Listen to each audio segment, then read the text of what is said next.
What's going on, guys, and welcome back to the channel. Now today we're going to be talking about a very new release, that release being Sword Art Online Alicization Lycoris.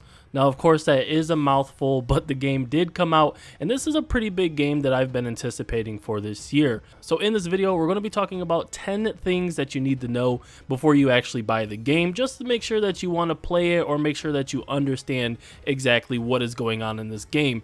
Now I have taken some time to actually play the game and spent quite a few hours in it already, so that way a lot of the content and a lot of the things that I'm talking to you guys about is actually from a player's perspective and not just from somebody that's been reading on the internet. So hopefully you guys find it very valuable. Now let's get into it. Okay, so first and foremost, let's talk about the story. The storyline follows Kirito, the main character of the Sword Art Online anime series. Now the story follows volume 9 through 18 of the SAO light novel series, where Kirito, using a new FullDive machine called the Soul Translator, enters the underworld as a child without his real world memories. We get introduced to familiar faces like Alice and Yu-Gi-Oh right from the beginning, eventually allowing you to embark on the adventure.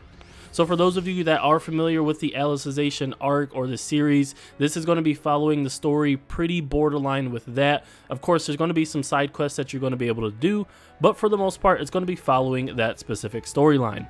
Now, number 2, there is no English dub. Now, this probably is not a huge issue for most that often enjoy reading the SAO series, or those that enjoy Japanese dubbed anime, but there is no English dub at this time for SAO Alicization Lycoris. Everything is voiced in Japanese with the option for subtitles for various languages. Now, similar with the fact that there is no English dub, this may not be a big issue for some, but the main storyline in questing is jam-packed with dialogue for every single quest. There is the option to skip most of the dialogue, but do not be surprised to be skipping for 5 to 10 minutes at a time between each quest as the characters interact and the game runs through the story. For some who maybe enjoy reading manga or the anime series, this probably won't be an issue, but for myself it does become tiresome, as I prefer a traditional 5 to 10 minutes of introductions and then let me run wild throughout the game. Now, number 4, DLCs are expected, so there are no official dates on DLCs, but Bandai Namco has confirmed DLCs will be coming and optional when you buy the game in either standard or deluxe edition. Regarding how this plays into the story, we do not know any specifics yet, but hopefully those details will be coming soon. Now, number 5, multiplayer is available for everybody that has been asking. Multiplayer is available within SAO Alicization Lycoris. Now, multiplayer is not available from the start and has to be unlocked quite a ways within the game, but once it's unlocked, players may feel the euphoric SAO feeling they do when watching the anime series. Once in a party, team members are able to basically do whatever they want, such as free roaming around, questing, fighting bosses, and a lot more. Now, number 6, combat is very long. Although this is a JRPG and you may expect combat to be short and brief in the beginning, it is definitely not so. At times you may be in combat and fighting the same mob for 5 to 10 minutes, especially when you have quests to defeat multiple mobs. The combat itself does take some time to get used to, but after a couple of hours you should be fine. Since there are different attacks and powers to be used and different chains that you're going to be using for your attacking and combos, you will spend some considerable time trying to figure out the best playstyle for you.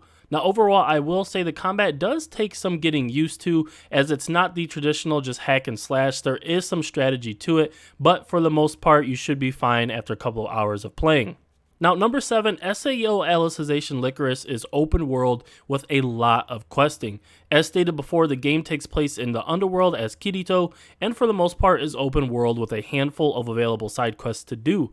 Most of the side quests are not mandatory and do not integrate with the main story, but do allow you to venture off and complete quests. For the most part, all of the areas on the maps are open for you to explore and even jump climb your way to the top of certain cliffs if you please. Number 8, customization is everywhere. So in SAO Alicization Lycoris, there's quite a bit of customization to be done. Anywhere from character customization to online avatars and much more. Crafting will play a huge role in the game as you have the ability to craft armor, weapons, and wearable items.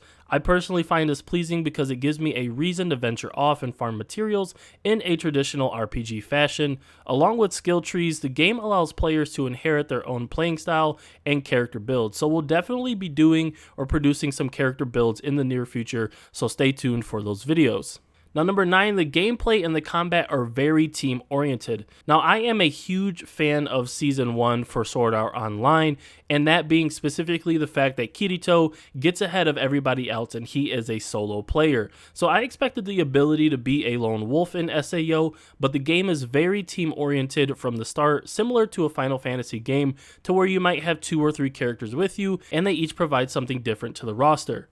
Characters will switch in and out of your party based on your story progression and are fully customizable just as Kirito is. So you will be able to use some of the similar skills that you unlocked in your skill tree and equip some of those items that you either craft or buy from the shops. Now lastly, I want to make this very important. The game has lots of playing hours. So last but not least, I want to make sure it is clear there are plenty of playing hours available in SAO Alicization Lycoris.